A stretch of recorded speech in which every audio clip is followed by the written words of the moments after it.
Hello everyone, my name is Lanso90 and I'm here to make a video that's probably gonna piss off a lot of Star Wars fans out there.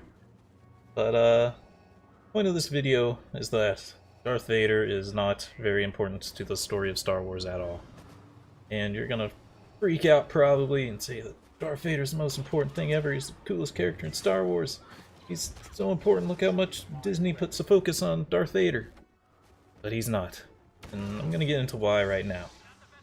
I've just recorded Star Wars Battlefront here as just a backdrop video for it. I'm not playing it live like I normally do. I'm doing a voiceover over it. But it's not scripted, I'm just doing it off the cuff, so let's get started. So the first thing to keep in mind is that the Emperor already had a plan in place to rise to power. And even with the reveal of Anakin's existence, that wasn't exactly very important to him rising to power at all. In fact, Anakin plays very little part in him coming to power. So let's start at the beginning here. So, what does Darth Vader do? What has he actually done in the series to help the Empire? Alright, well, he doesn't kill the Jedi. We see in Episode 3 that the Jedi are mostly killed off by the clone troopers. Clone troopers kill all the Master Jedi. The only one he actually helps kill is Mace Windu, and the only reason Mace Windu was there anyway, because Anakin told him about the Emperor being evil. So in some ways he actually hurt the Emperor more than he helped him, because the Emperor wouldn't have even been in that situation had Anakin not told Mace Windu his doubts about the Emperor's motives.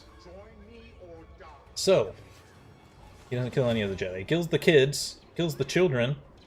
Okay, that's kind of evil, but doesn't really help much. If the clone troopers could kill the Master Jedi with no problem, they could have killed the kids with no problem. So he doesn't help there. He hasn't done anything there. And then what does he do in past the prequel trilogy? Well, Episode 1, he's not even in charge. Grand Moff Tarkin just uses him as like a bodyguard. An errand boy. And he listens to whatever Grand Moff Tarkin has to say. That's about it. He beats Obi-Wan. Obi-Wan's an old man who can't defend himself. They barely have a gentle little... won't even call it a lightsaber battle. They really honestly just kind of tap their swords together a little bit. So, yeah, he kills Obi-Wan. Okay. He was evenly matched with Obi-Wan when they fought in the prequels, so... Is he really that impressive of a Force user even, if he can't even beat Obi-Wan? So, we've gone over that he's useless.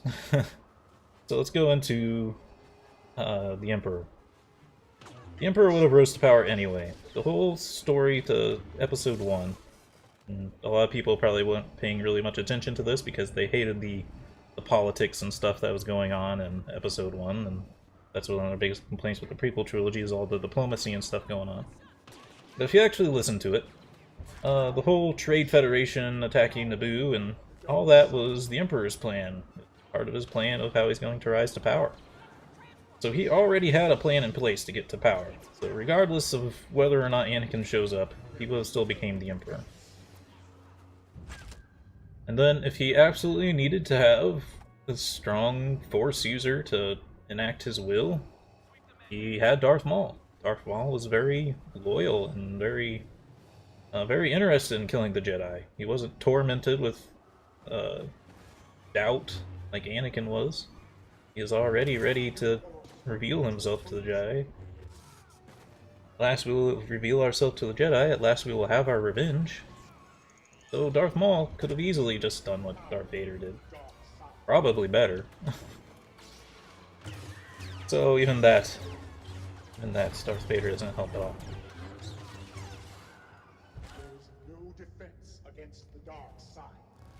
So moving on, what else does he do? Like I said, unscripted. That was the main point of my arguments there, was just that part there. I think that covers quite a bit of it. Of course, yes, this is only assuming the movies. This isn't assuming the expanded universe. Which, yes, used to be canon, but it's not canon anymore. So, expanded universe, anything that might have furthered to make Darth Vader important.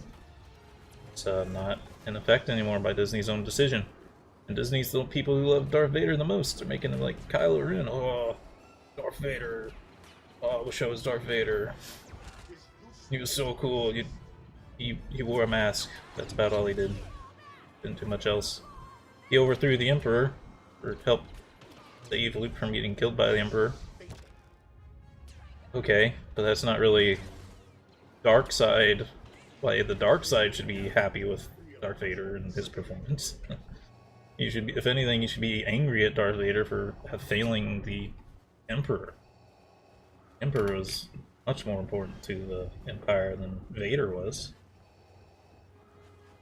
As I said, he was already prepared to do this without Anakin showing up. Just saw Anakin's potential and was like, oh, well, let's use him instead of Darth Maul. That's about it. So what could have happened instead? Well, that's a pretty deep topic. I guess what you would assume is you would assume that either Qui-Gon doesn't meet Anakin through one term or another, maybe the ship doesn't get damaged during the escape from the Trade Federation. Something like that, and he never has to go to Tatooine. At which point they would still probably go back to Naboo to try to save it. But they want to have Anakin, so I guess they wouldn't be able to beat the Trade Federation in that fight, since Anakin destroys the ship, the control facility. So the Trade Federation's plan would finish, and Palpatine would still be on track to do what he was planning to do from the beginning. What exactly would change after that? Well, I guess Qui-Gon would still die. He would still have to fight Darth Maul. I don't think that would change. I think Darth Maul would still be at the location, so I guess Darth Maul wouldn't be able to do Vader's job because Darth Maul would at least die. However, Count Dooku would probably still be alive. So Count Dooku could do Darth Vader's job. In fact, I would probably argue that some of the stuff that we saw Count Dooku do is probably more impressive from a Force-using standpoint than the stuff that we've seen Darth Vader do, which is this Force choke lots and lots of people. But yeah, that's the crux of the argument here. I can't remember anything else that I really wanted to go over. But it's just because there's not very much else to go over. Like, just rewatch the Star Wars movies. See what Anakin and Vader actually do on camera. How much do they contribute? Like, of course, in the Star Wars games and stuff, Vader's a lot cooler and has done a lot more stuff. Games are very questionably canon, if canon at all. People would say no for most franchises. Canon. So just going by the movies, get your own opinions. Think about what was going on. Realize that the Emperor had plans in place, and Vader contributed pretty much nothing to those plans. The only thing he did was kill the youngling. Something that, well, if the clone troopers could have killed, or since the clone troopers did kill countless Jedi Masters, they would have easily have been able to just kill all the younglings as well. That much of an issue. Alright, that's my rant. Everyone's gonna hate me. That's all there is to it. About the only thing that the only things he does contribute to the story are things that actually help the light side of the Force. So if you want to say he's important to the story because of the light side of the Force, because he has Luke, who blows up the Death Star and contributes in overthrowing the Emperor with Vader's help in the last scene. Yeah, okay, he's really important to the light side of the Force. But the light side of the Force isn't what people hype him up to be for. They hype him up for being a Sith Lord and don't do anything. Don't do anything for the dark side of the Force. there you go. That's my 10 cents, 20 cents, $100, whatever you want to call it. Hope you all enjoyed. Probably didn't because everyone loves Darth Vader. And have a good day.